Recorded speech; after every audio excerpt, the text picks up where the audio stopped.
Vamos falar agora sobre alimentação saudável na rotina do nosso dia a dia.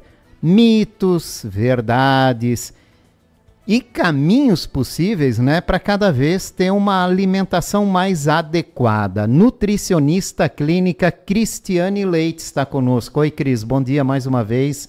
Obrigado pela participação. Bom dia, Jorge. É um prazer sempre estar aqui na Rádio Itaberá. Vamos começar. Vem muito frio por aí, né? Então, alimentação saudável é muito importante. Quais são os principais erros, Cris, alimentares que você observa na rotina das pessoas? Jorge, quando a gente fala de alimentação, até é importante frisar, Jorge, eu vinha, né, no carro agora, já pensando ali nas minhas falas. As pessoas linkam muito a alimentação saudável com algo muito distante da realidade. Você já observou isso? Parece que é algo inalcançável, que você tenta fazer e não consegue, né? E, na verdade, a alimentação saudável tem que ser o mais prático, o mais corriqueiro possível, né? Porque o nosso corpo precisa disso, né? Então, a nossa ideia aqui é sempre desmistificar mesmo, trazer para a realidade, para a prática, que a gente consiga fazer da melhor forma. E eu observo que os principais equívocos, né, vamos chamar assim de equívocos, primeiro, é a falta da instrução desde a primeira infância, né? Então, se a gente pensar na introdução alimentar, na educação nutricional, ela deveria vir lá de trás. Mas como que eu vou educar o meu filho, nutricionalmente falando, se eu também não fui educado, né?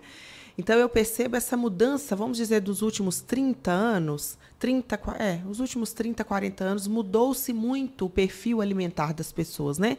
Cresceu as grandes indústrias, precisou, obviamente, né, de crescer para dar conta de alimentar a população que só foi crescendo, mas a gente teve uma introdução de alimentos muito pouco nutritivos na nossa alimentação, que é o que a gente chama dos ultraprocessados. Então, hoje, se eu posso dizer categoricamente que um dos principais equívocos ou erros na nossa alimentação é trocar o alimento natural pelo ultraprocessado. Só que aí, Jorge, a gente tem que pensar o seguinte: o ultraprocessado é mais fácil de lidar, não é? Não é mais fácil, muitas vezes? Está na mão, muitas vezes. Está na mão, né? Aí eu digo assim, olha, é mais fácil descascar. É mais fácil abrir um pacotinho de bolacha ou é mais fácil descascar uma banana? Aí fica aí também, aí eu jogo para o público, né? Na verdade, é muito mais fácil descascar do que desembalar. Só que a gente bate em vários fatores, né? A gente confronta vários fatores. E um deles é, de fato, a falta da educação nutricional. Quando eu não sou educado para certa coisa, eu sou ignorante naquilo, né? Se eu não sei de determinado assunto, eu sou ignorante naquele assunto. Então, nós precisamos educar a nossa população. Por isso que espaços como esse que você abre é tão importante para isso. Com certeza é. Como a correria do dia a dia influencia nas escolhas alimentares? A gente acabou de dar um exemplo aqui, né? Busca-se ganhar tempo, então troca-se muita coisa. E aí, Jorge, nessa correria, foi o padrão, né? O padrão da nossa sociedade atual é da correria, né? E eu digo tantas vezes que essa correria nos causa um excesso de estresse, liberação de tantos hormônios voltados para o estresse, né? Manter o estresse alto. Hoje em dia, o nosso corpo precisa manter o estresse alto, só que não é benéfico, né? Quando eu falo precisa, está relacionado com a rotina que foi estabelecida. Muito trabalho, multitarefas, você tem que pegar trânsito, sair daqui, ir para lá, leva filho para a escola, busca filho na escola, vai para o curso, faz isso, faz aquilo, né? Então, multitarefas, isso faz o cortisol, o estresse lá em cima, né? E aí esse estresse lá em cima acaba te tirando a multitarefas, né, oportunidades dentro das 24 horas de você se organizar. Então, as pessoas hoje se organizam basicamente para o trabalho, para a atividade laboral. Então, a alimentação, né, organizar uma alimentação fica secundária, um exercício físico fica secundário, um hobby fica secundário. Então, é a nossa rotina. Dentro dessa rotina louca que a maioria das pessoas vivem, a gente precisa começar a estabelecer tempo, horário, momentos. E a alimentação é um momento extremamente importante, porque a gente não vive, ninguém vive sem se alimentar. A gente, né, tu vive até alguns dias sem se alimentar, né? Mas você não... Isso é uma sobrevivência, né? Mas você não vive sem se alimentar. Então, a gente precisa começar a pensar em formas mais práticas que eu consigo, de fato, trazer alimentos benéficos para manter o meu corpo saudável, funcionante da melhor forma, mesmo dentro dessa confusão que é a nossa correria do dia a dia. Comer de 3 em 3 horas ainda é necessário? O comer de 3 em 3 horas virou... É um mito, tá? É um mito? É um mito. Entre mito e verdade é um mito. Não existe, na verdade, um padrão específico de tempo de refeições. Lá atrás, quando foi estabelecido comer de 3 em 3 horas, foi trazido por alguns estudiosos que eu precisava manter o meu corpo sempre metabolizando o alimento para que o meu corpo se mantesse numa taxa, vamos dizer, taxa metabólica, né? Que é um funcionamento linear do nosso corpo. E que, se eu demorasse a comer, o meu corpo ia acabar absorvendo tudo aquilo que eu fosse comer, né? Então, se eu ficasse num jejum prolongado, quando eu comesse, meu corpo ia, por sobrevivência, absorver tudo e aquilo ia me fazer engordar.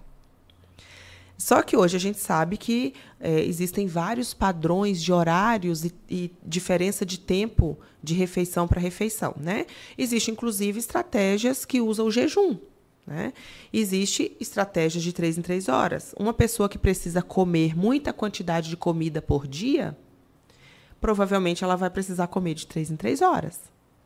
Uma pessoa que tem alguma alteração metabólica, como, por exemplo, diabetes, ele não pode ficar muitas horas sem comer. Nesse caso, seria indicado. Então, eu falo mito porque não é uma regra geral, né? A alimentação, existem regras gerais, mas quando eu pego o indivíduo, quando eu individualizo a orientação, eu preciso observar todos os aspectos e características daquela pessoa, né? Então, por exemplo, para uma pessoa com diabetes, nunca ficar longos períodos sem comer. Então, de 3 em 3 horas seria mais interessante, mas não é uma regra, tá? Pão integral realmente é melhor? Aí a gente pode ampliar para os produtos integrais, porque tem macarrão integral, arroz integral, pão integral. Realmente faz a diferença?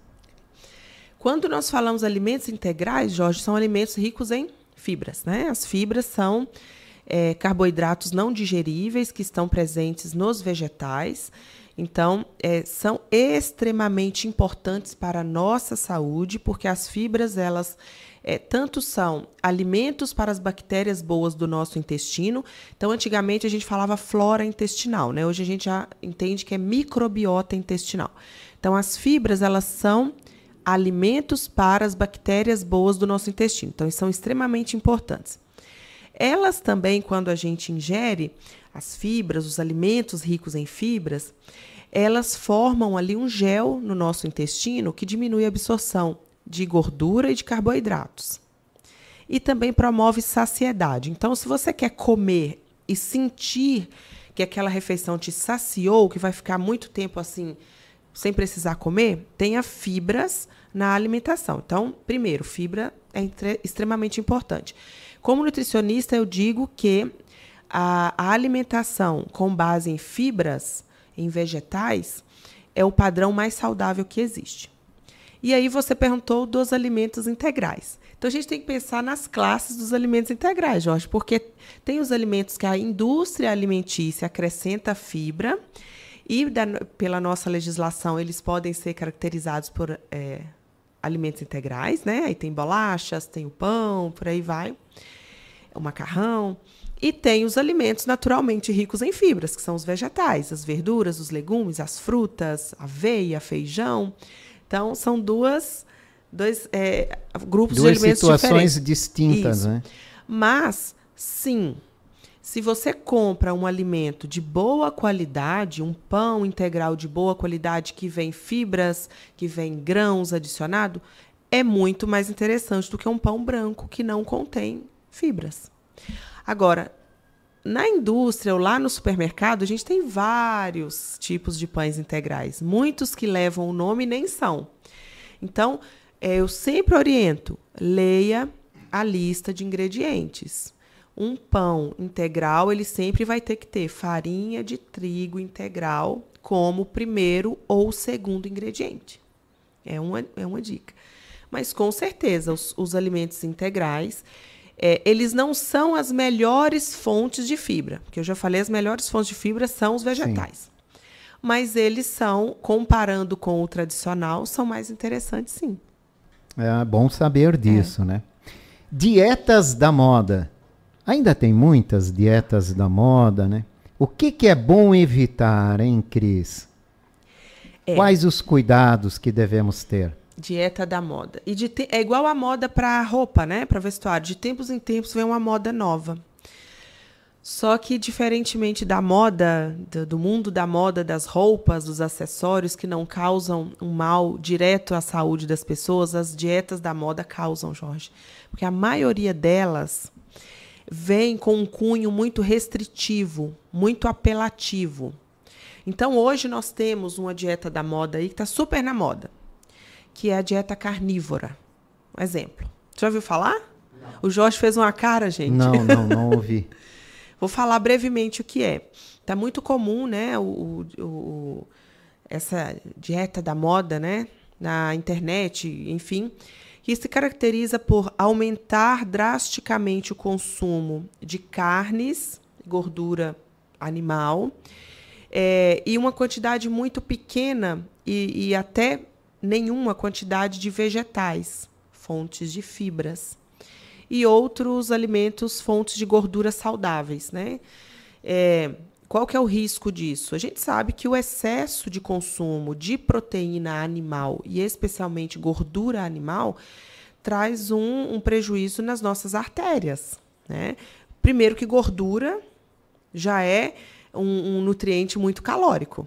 E é claro que dentre as gorduras nós temos vários tipos de gordura. As mais saudáveis, as menos saudáveis, né? Gordura saturada, que é basicamente a gordura de origem animal, tem que tomar cuidado.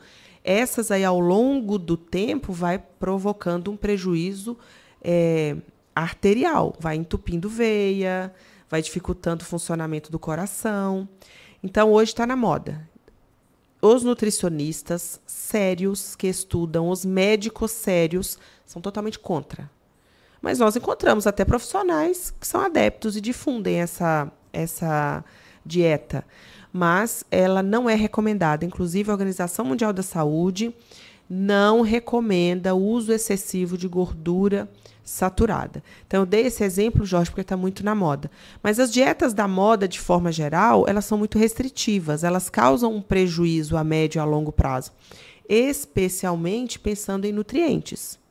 E a maioria das pessoas as fazem pensando no emagrecimento. E aí eu tenho que pensar que, por exemplo, o emagrecimento é um processo a longo prazo. E ele não termina. Você faz um tratamento para emagrecimento, mas o hábito, a sua rotina tem que ser constante a vida toda, senão tu volta a ganhar peso. Então, as estratégias nutricionais, elas existem, elas são para serem usadas, especialmente com intervenção e orientação de um profissional nutricionista. Agora, as dietas da moda, evitem porque elas são, a maioria, restritivas e a maioria causam prejuízos a médio e a longo prazo. Existe relação entre alimentação e bem-estar emocional? Há uma intimidade muito grande, Jorge, entre alimentação e saúde emocional, né? A saúde cerebral também, a cognição, a capacidade de pensar, de produzir os neurotransmissores, né? Que estão relacionados com as nossas emoções, enfim, nosso humor. A alimentação tem uma intimidade, né? Então, a má alimentação já é provado, Jorge, especialmente uma má alimentação voltada para um padrão alimentar americanizado, que é esse com muito ultraprocessado, ele está relacionado com maior incidência de depressão. Um intestino não saudável, ele também está relacionado com sintomas e desenvolvimento de depressão em pessoas que já têm a predisposição, né? É falado assim, ó, o intestino é o segundo cérebro. Porque lá no intestino produz bastante neurotransmissores, assim como o cérebro. Então, o nosso ambiente intestinal, ele é extremamente importante e sensível em relação à nossa saúde emocional. E, obviamente, que ter um corpo nutrido, um corpo bem nutrido, ele funciona de forma saudável, de forma correta, né? Diferentemente de um corpo não bem nutrido. Então, tem uma relação íntima a alimentação saudável e a nossa saúde emocional. Como montar um prato saudável, Cris?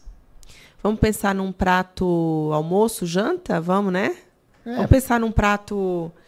Vamos botar que essas são as duas principais refeições do dia. Essa, pelo menos, a maioria faz, né? Jorge, o prato ele precisa ser colorido. Quando eu falo colorido, é que é importante ter variedade de vegetais no prato. Então, primeiro vamos pensar ter sempre salada e legume. Ai, Cris, mas normalmente eles falam 3 legumes, um folhoso. Mas é muita coisa, para o dia a dia a gente não consegue fazer. Mas tenta pelo menos ter um folhoso, né? Couve, alface, almeirão, e um legume, né? Então, se eu já consigo ter isso todos os dias e uma quantidade satisfatória, tem que ser pelo menos quase a metade do prato. Isso falando de forma geral, né, Jorge? Quando você individualiza, você porciona para cada pessoa. Mas, de forma geral, metade do prato de salada, de legume, cru, refogado, ao vapor, enfim. Vou trazer aqui algo bem fresquinho. Saiu recentemente, para ilustrar o restante do prato, tá? Saiu recentemente uma pesquisa que foi feita em Harvard, que é uma universidade muito conceituada, né? Nos Estados Unidos. Harvard e a FAO. A FAO ela é uma instituição da ONU que estuda os alimentos, a agricultura, então também é uma autarquia muito importante de saúde e alimento. Que o padrão alimentar brasileiro, arroz e feijão, é um dos padrões mais saudáveis que existe. Olha que interessante. Quando a gente fala de padrão alimentar, é a frequência que a gente come determinados alimentos, né? A junção de determinados alimentos. E o arroz e feijão é muito brasileiro, né, Jorge? É o que há de mais brasileiro. E essa pesquisa mostrou que o padrão alimentar arroz e feijão é muito saudável. Então, a gente pode pensar em montar um prato saudável tendo vegetais, folhosos e legumes, arroz e feijão. E para quem consome carne, uma carne. Sempre carne com menos gordura, obviamente, porque nós já falamos dos malefícios do excesso de gordura saturada. Então, sempre uma carne mais magra. Para quem não consome carne, é importante explorar mais o feijão e as outras leguminosas, né? Os primos, o feijão e os primos, né? Lentilha, grão de bico, ervilha, porque esse grupo de alimento tem bastante proteína vegetal. Então, para quem come carne, a carne vai ser a principal fonte de proteína. Para quem não come, vai ser o feijão. Então, olha só, um prato de arroz, feijão, carne e saladas variadas é um excelente prato. Eu vejo pessoas, Jorge, tendo medo de comer arroz porque arroz engorda. Já ouviu falar? Não vou comer arroz porque engorda? Arroz e feijão engorda. Gente, nenhum alimento tem poder de te engordar ou te emagrecer. O que faz esse engordar ou emagrecer é todo o contexto alimentar. É a frequência, é o padrão, é a quantidade, é a sua resposta metabólica e genética à comida. Tem pessoas que têm predisposição genética a ganhar peso e, às vezes, muitas vezes, comendo menos, acaba não conseguindo manter peso saudável. Né? Então, ganhar peso ou perder peso é algo muito grande, abrangente, né? Então, eu ouço muita gente falar, eu não vou comer arroz, não vou comer feijão, porque engorda. Gente, é super saudável. Óbvio que eu posso substituir o arroz. Olha, agora vai as substituições, tá? Se você não quer comer arroz todo dia, você pode substituir por batata doce, pode substituir por batata, por abóbora, por aipim, por inhame. Tem vários alimentos no mesmo grupo do arroz que você pode substituir. E misturar. Arroz e batata. Arroz e batata frita. Que é mais comum, né? Sempre foi falado assim, não misture um alimento, fonte de carboidrato com outro. Por exemplo, arroz e batata. Mas isso está relacionado, Jorge, a uma tentativa de educar a população a evitar o excesso de determinados alimentos no prato. Não tem problema nenhum você misturar, nenhum. Só que, quando você mistura, a probabilidade de você comer muito daquele grupo de alimento é maior. Né? Então, é preferível você tentar manter um de cada grupo. Mas não tem problema nenhum. Pode misturar. Pode misturar. Não vai fazer mal nem bem. Uma colher de cada, né? Lanches rápidos e nutritivos. Tem sugestão, Cris, de cardápio acessível a um lanche rápido que faz bem? A modinha, o x-salada é a composição dele é pão, que é carboidrato, tem salada, tem carne, né? Então, como Seria é que é avaliado? Prato, né? Seria um prato principal? Como é que é a avaliação, né, desse conjunto? Boa pergunta, Jorge, muito boa pergunta. Por exemplo, os hambúrgueres, né? Os lanches. E tu falou do x-salada porque já vem até a palavra salada no nome, né? O hambúrguer, gente, pensando o bife, a carne, se ele for de boa qualidade, aí eu vou dar destaque assim, ó, pode comer hambúrguer todo dia, desde que seja de boa qualidade. E aí, por exemplo, lá em casa nós fazemos o nosso, porque a gente sabe a origem da carne, a gente sabe como está sendo temperado, e a gente sabe que ele está sendo assado e não feito na chapa, porque a gente sabe que vai um monte de óleo ali, aumenta a caloria, aumenta a quantidade de ingrediente naquele hambúrguer sem você estar vendo, né? O x-salada, ele até leva o nome de x-salada, mas ele tem pouca salada. Se a gente pensar na porção de salada, na proporção pouca, com os demais, no caso. É pouca. Mas o hambúrguer caseiro, ele é uma opção, sim, de um prato. Os hambúrgueres ou as hamburguerias de rede, eu já não aconselho, né? Tem algumas bem famosas aí, não vamos falar nomes, mas tem muitas, né? A do Palhaço, por aí vai. A carne é ultraprocessada. Contém bastante conservadores de alimentos, né? E aí não é interessante. Não é mesmo. Né? Contém molhos excessivamente calóricos, mas se você faz em casa... se você tem em casa um pão de boa qualidade, se você faz o teu bife de hambúrguer com a carne de boa qualidade e tem uma boa porção de salada, é um prato. É como se fosse uma janta ou um almoço. Só que a questão é que muitas vezes a pessoa quer ficar só nisso. Né? Quer ficar só nesse prato. Aí não é interessante, porque eu tenho que variar a minha alimentação. Depende da frequência, então. Depende da frequência, mas em casa nós fazemos pelo menos uma vez por semana hambúrguer.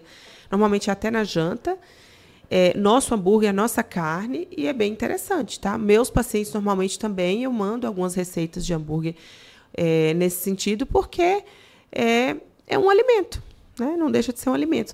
Agora, a tua pergunta foi os lanches, né? Sim. Aí são lanchinhos, né? Lanches entre uma grande refeição e outra, né? Porque o hambúrguer em si já é considerado uma grande refeição, tá? Como se fosse para substituir almoço ou jantar. Mas lanches interessantes, Jorge, fruta, sempre ter frutas, como lanche é bem interessante. E eu posso agregar outros alimentos também com valor nutricional importante, como o iogurte natural, por exemplo. Um iogurte natural, uma fruta, já é um belo lanche. por exemplo.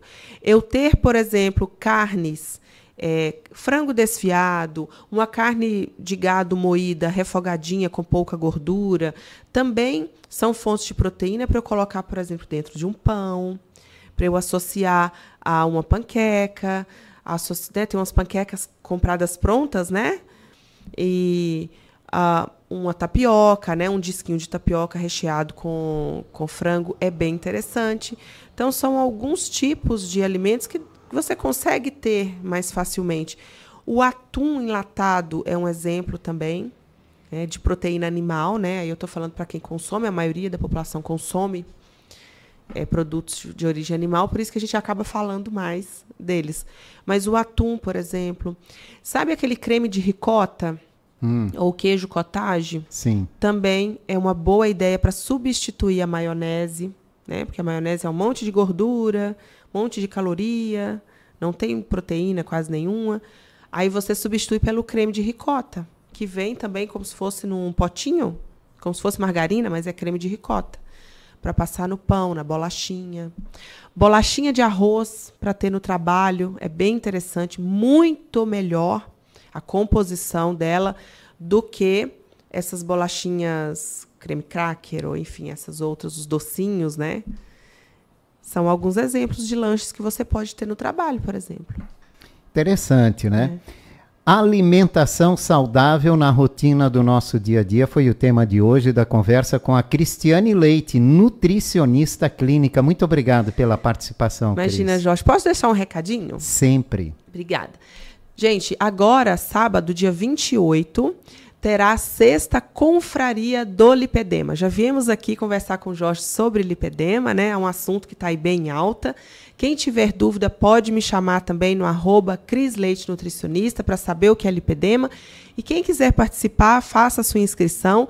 É um evento só para mulheres e esse ano com a presença ilustre da doutora Ana Nazário, que é angiologista, ela vem direto de Florianópolis, ela trabalha com mulheres com lipedema, ela também tem lipedema, então estará lá Cristiane Leite, nutricionista, Rúbia Machado, fisioterapeuta, doutora Ana Nazário, angiologista. Então, para você fazer a inscrição, entre em contato comigo e não perca essa oportunidade, você que é mulher, que tem lipedema ou acredita ter. Obrigada, Jorge. Fica aí o convite. Obrigado, Cristiane Leite, nutricionista clínica, que conversou com a gente.